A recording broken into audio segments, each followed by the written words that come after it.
Hello everyone, आप सब कैसे हो। आई होप आप सब अच्छे होंगे। आज हम डिस्कस करेंगे टॉपिक स्मेल्टिंग फ्लक्स स्लैग के बारे में। उससे पहले मैं आपको थोड़ा एशियन टाइम में लेके जाना चाहती हूँ। बहुत ही पुराने टाइम में सबसे पहले हम जो यूटेंसिल्स यूज़ किया करते थे, घरों में बर्तनों का यूज़ किया करते थे, वो सबसे पहले क्ले का यूज़ करते थे। क्ले के बाद हम करने लगे कॉपर का यूज़। कॉपर सबसे पहले मेटल का इन्वेंशन हुआ था, इसके हम बर्तन बनाने लगे। फिर उसके बाद हम यूज़ करने लगे ब्रास और ब्रॉन्ज का। उसके बाद हम आने लगे आयरन पे, जिसको बोलते हैं लोहे के बर्तनों का यूज़ करने लगे। अब इस टाइम जो हम यूज़ कर रहे हैं वो है एल्यूमिनियम के बर्तन और स्टेनलेस स्टील के बर्तन। स्टील के बर्तन, ठीक है, जो हम डेली अब यूज़ कर रहे हैं। ठीक है, अब इनमें क्या प्रॉब्लम आने लगी इन बर्तनों में। कॉपर में क्या है, एक मेटल है, हाईली रिएक्टिव मेटल्स होती हैं ये कॉपर में क्या है कि अगर हम इसमें फूड थोड़ा लंबे टाइम तक अगर रखते हैं तो ये मेटल फूड के साथ ही रिएक्ट करने लग जाती हैं। फूड के अंदर क्या होता है, हमारे पास टमाटो होता है। टमाटो में क्या होता है, हमारे पास ऑक्सैलिक एसिड होता है। ऑक्सैलिक एसिड क्या करेगा, इसके साथ रिएक्ट करने लग जाएगा। एसिडिक करैक्टर तो होता ही है फूड के अंदर, तो वो क्या है, मेटल के साथ रिएक्ट करके वो जहरीला बनाने लग जाएगा अगर इन मेटल्स के अंदर हम फूड को लंबे टाइम तक रखते हैं। तो ये प्रॉब्लम आती है इसमें। और दूसरा ये है कि ये बर्तन थे कॉपर के, ग्रीन कलर के होने लग जाते थे। उस टाइम पे कोटिंग नहीं की जाती थी, फिर धीरे धीरे कि ये ग्रीन कलर के होने लगे तो ये कोटिंग स्टार्ट कर दी, टिन की कोटिंग स्टार्ट करने लगे इसके ऊपर। टिन की कोटिंग से क्या होता था कि फूड डायरेक्ट कॉन्टैक्ट में नहीं आता था मेटल के। तो उसके बाद क्या है, इनकी टिन की कोटिंग करते थे पर लंबे टाइम तक चल नहीं पाती थी। फिर उसके बाद उसको मेंटेनेंस की नीड पड़ती थी, इन बर्तनों को प्रॉब्लम्स ही आती थी। अब जो आयरन है, आयरन में क्या है कि लोहे के बर्तनों में अगर हम फूड बनाते हैं तो उसमें आयंस आने लग जाते हैं। और डेली रूटीन में अगर हम लोहे के बर्तनों में खाना खाने लग जाएं तो आयरन की अमाउंट हमारी बॉडी में बढ़ जाएगी, जो डिसीज़ बन जाएगी हमारी बॉडी के अंदर। ये भी प्रॉब्लम्स आने लगी है ना। और इसमें रस्टिंग भी हो जाती है और इससे इनका वेट भी बहुत ज़्यादा हो जाता है। तो इन बर्तनों में प्रॉब्लम्स आई हैं। फिर उसके बाद हमारे पास आई है एल्यूमिनियम और स्टेनलेस स्टील। स्टेनलेस स्टील के अंदर क्या है हमारे पास, हमने क्या डाला है, क्रोमियम, निकल और कार्बन है हमारे पास, और एक आयरन है। क्रोमियम के कारण क्या होता है, हमारे पास रस्ट नहीं लगता है इसके अंदर, और इसको वॉश करने में भी दिक्कत कम आती है। स्टेनलेस स्टील होते कौन से हैं, जो हमारे घरों में अब पड़े हैं, प्लेट्स हैं हमारे पास, कटोरियाँ हैं, गिलास है, जो शाइनी नेचर है, जो ज़्यादातर शाइनी नेचर जो आपको दिखाई देंगे वो है स्टेनलेस स्टील।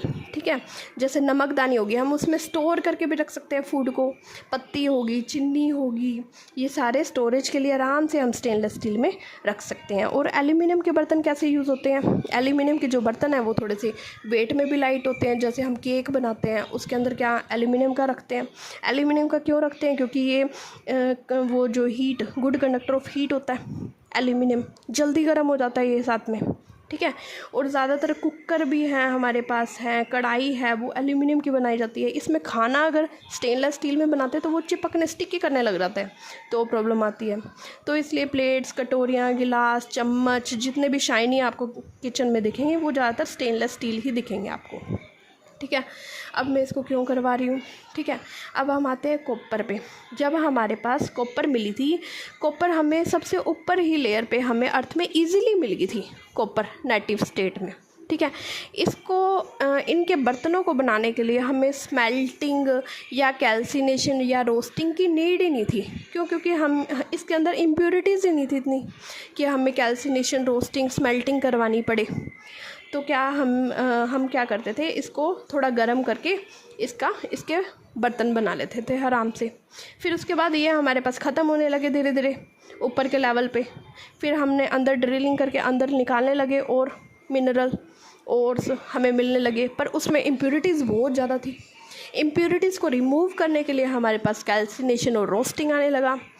करने के लिए आगे हम कैल्सिनेशन और रोस्टिंग, स्मेल्टिंग का यूज़ करने लगे। पहले हमें नीड ही नहीं थी क्योंकि हमें प्योर फॉर्म में मिल जाता था।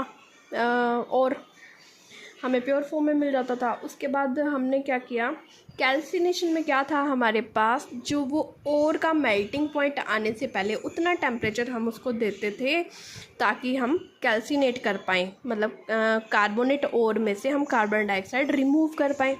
और रोस्टिंग में क्या होता था, सल्फ़र का रिमूवल करते थे, ठीक है। और उसके बाद अब स्मेल्टिंग आई है।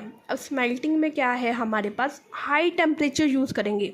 ये कंडीशन नहीं है कि हमने ओर के मेल्टिंग पॉइंट से डाउन रखना है, इसमें क्या हाई टेम्परेचर देंगे, उससे भी अबव दे देंगे, जिससे क्या होगा, हम मेटल को एक्सट्रैक्ट कर पाएँ, ठीक है।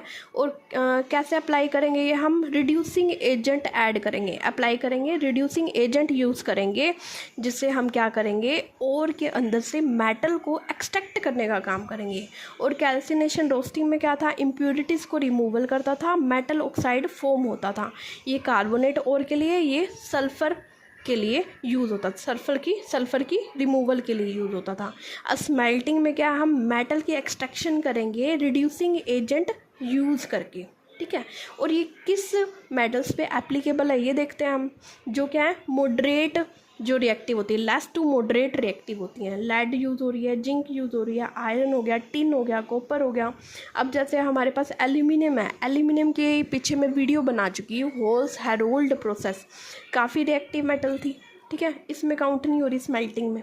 काफ़ी रिएक्टिव मेटल थी, मेटल ऑक्साइड फॉर्म कर रही थी, पर इसमें क्या, मॉडरेट फॉर्म में इतना मेटल ऑक्साइड होंगे इसके, वो जिससे हम इजीली इसको रिड्यूसिंग एजेंट से ब्रेक कर पाएँ और मेटल को एक्सट्रैक्ट कर पाएँ, इसलिए ये स्मेल्टिंग इन पे एप्लीकेबल है, ठीक है।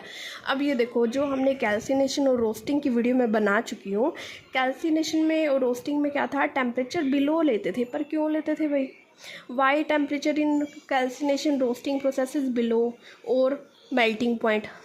तो क्या होता था इसके अंदर, ये क्या करते हैं, इसमें वोलेटाइल इम्प्योरिटीज़ जो है ना, वोलेटाइल इम्प्योरिटीज़ को निकालने का काम करता है। अगर मान लो जो और है मेल्टिंग पॉइंट पे टेम्परेचर मेल्ट हो गया, मान लो, तो वो मेल्ट होने के बाद क्या है कि वोलेटाइल इम्प्योरिटीज़ को ही अपने अंदर ट्रैप कर लेगा, तो वो निकलने ही नहीं देगा। तो उसके अंदर क्या होता है कि जिस टाइम टेम्परेचर मेल्टिंग पॉइंट से डाउन होता है तो वो गर्म हो जाता है, गर्म, फिर उसके बाद इम्प्योरिटीज़ जब निकलती है ना, तो वो बुलबुले की फॉर्म में निकलने लगती हैं और उसके अंदर पोर्स बन जाते हैं। पोर्स के अंदर से ये कार्बन डाइऑक्साइड, सल्फर डाइऑक्साइड, ये सारी इम्प्योरिटीज़ है ना, आराम से, नॉन मेटालिक इम्प्योरिटीज़ जितनी भी हैं, वो आराम से पोर्स के अंदर से निकलने लग जाती है, इसलिए उसका टेम्परेचर डाउन रखते हैं, ठीक है। रिमूव हो गई इसके अंदर। फिर अगर उसके बाद स्मेल्टिंग में रिड्यूसिंग एजेंट कौन से यूज़ होते हैं वो देखते हैं हम। कोक यूज़ होता है, चारकोल यूज़ होता है, ठीक है। और इसमें रिएक्शन कैसे होती है, अब हमारे पास मेटल ऑक्साइड बन गया, मान लो कैल्सिनेशन से, रोस्टिंग से हमारे पास मेटल ऑक्साइड आ गया, ठीक है। मेटल ऑक्साइड के साथ हम क्या करेंगे, जो है कोक और फ्लक्स, कोक और फ्लक्स को ऐड करेंगे, हमारे पास मेटल की एक्सट्रैक्शन हो जाएगी, कार्बन डाइऑक्साइड रिलीज हो जाएगी और स्लैग निकल जाएगा। अब ये देखना है हमने कि फ्लक्स क्या होता है और स्लैग क्या होता है। फ्लक्स क्या काम करता है, are substance to use convert non fusible impurities, not easily, जो मेल्ट नहीं होती इम्प्योरिटीज़ उसके साथ मिक्सअप हो जाता है, ठीक है, उसके साथ मिक्स करके मेल्ट फॉर्म में अब हमें मिल जाता है, ठीक है। वो मिक्स होके क्या बनाता है, फ्लक्स जो है इम्प्योरिटीज़ के साथ मिक्स होके क्या बनाता है, स्लैग बना लेता है, ठीक है। तो ये स्लैग क्या करता है, लाइट वेट होता है हमारे पास, स्लैग ऊपर रह जाता है और मेटल क्या रह जाती है, नीचे रह जाती है। फिर हम स्लैग को निकाल लेते हैं और मेटल को, फिर हम क्या करते हैं, मेटल की एक्सट्रैक्शन कर लेते हैं और स्लैग को अलग कर लेते हैं। स्लैग लाइट वेटेड होता है, मेटल थोड़ी हैवी होती है, इसलिए मेटल नीचे रह जाती है और स्लैग ऊपर रह जाता है, फ्लोट करता रहता है। मतलब क्या है कि फ्लक्स का काम है इम्प्योरिटीज़ को ले जाना और स्लैग में बदल जाना। ये क्या करता है, इम्प्योरिटीज़ को ले जाता है अपने साथ और वो स्लैग फॉर्म कर जाता है, ठीक है। अब ये देखना है हमें कि फ्लक्स किस किस टाइप के होते हैं। नेक्स्ट देखते हैं टाइप ऑफ फ्लक्स। एक होता है हमारे पास एसिडिक फ्लक्स, एक होता है बेसिक फ्लक्स, ठीक है। एसिडिक फ्लक्स कौन से होते हैं, एसिडिक मतलब ये लगा लो आप, इसको लर्न करने के लिए बताती हूँ आपको। जैसे कि अब आप कह रहे हो कि एसिडिक फूड खाओगे, हम कह रहे हैं नो, एसिडिक फूड नो, ठीक है। नो से नॉन मेटल, ठीक है। जो नॉन मेटल के ऑक्साइड हैं वो क्या बनाएंगे, एसिडिक फ्लक्स बनाएंगे, ठीक है। और बेसिक फ्लक्स उसका अपोजिट होगा, ठीक है। वो क्या करेंगे, मेटल ऑक्साइड बनाएंगे, बेसिक फ्लक्स। क्लियर है। अब क्या होगा, रिमूव बेसिक इम्प्यूरिटीज़।